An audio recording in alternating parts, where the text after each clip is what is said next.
በጠቅላይ ሚኒስትር ዶክተር አብይ አህመድ ሀሳብ አመንጭነት ከተሞች ውብና ማራኪ እንዲሆኑ ለማድረግ እየተከናወኑ ካሉ ፕሮጀክቶች ውስጥ አንዱ የኮሪደር ልማት እንደሆነ ይታወቃል። በዚህም ወልቂጤ ከተማን ከሌሎች አቻ ከተሞች ተወዳዳሪና ማራኪ ከተማ ለማድረግ በሁለት ዙር እየተከናወነ ያለው የ14.3 ኪሎ ሜትር የኮሪደር ልማት ስራ አንዱ ነው።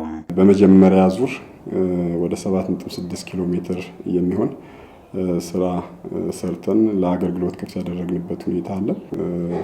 በስታንዳርድ ደረጃ ሁሉንም ኮምፖነንቶች ያካተተ በቂ የሆነ ግሪነሪ ያለው በቂ የሆነ የእግረኛ ወክዌ ያለው የአካል ጉዳተኛ ታሳቢ ያደረገ በቂ የሆነ የሳይክል መጋለቢያ ያለው የኮሪደር ልማት ነው እየሰራ ነው። የወልቂጤ ከተማ አስተዳደር ከንቲባ አቶ ሙራድ ከድር መሐመድ አሁን ላይ ሁለተኛ ዙር የኮሪደር ልማት ግንባታ በ5 ቦታዎች እየተከናወነ እንደሚገኝ አውስተው ለዚህ ግንባታም ከ220 ሚሊዮን ብር በላይ በጀት ተመድቦለት በተያዘለት ጊዜ ተጠናቆ ለአገልግሎት ክፍት ለማድረግ እየተሰራ ይገኛል ባይ ናቸው። ሁለተኛ ዙር በዚህ ዓመት በ5 ሳይቶች 6.8 ኪሎ ሜትር ከ220 ሚሊዮን ብር በላይ በሆነ ገንዘብ ነው ውለታ ያስገባ ነው።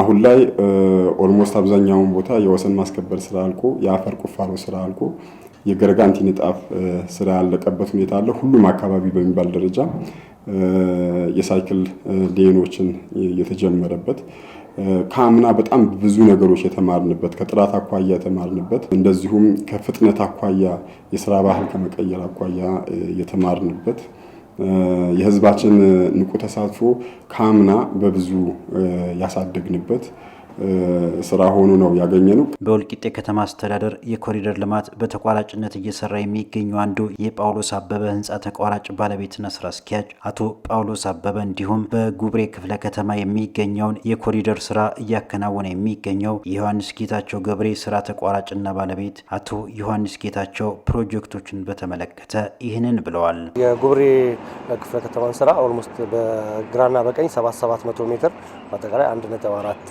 ኪሎ ሜትር የሚሆንና ወደ 2.8 ሄክታር የሚሸፍን የኮሪደር ስራ ፋውንቴንንም ጨምሮ ያለ ስራ በግንቦት 10 ውል ገብተን ወደ ስራ ገብተናል። አጠቃላይ ስራው ከተማው ለሶስት ኮንትራክተር የተከፋፈለው ሶስቱ ሳይክል አለው፣ የእግረኛ አለው፣ ግሪነሪ አለው።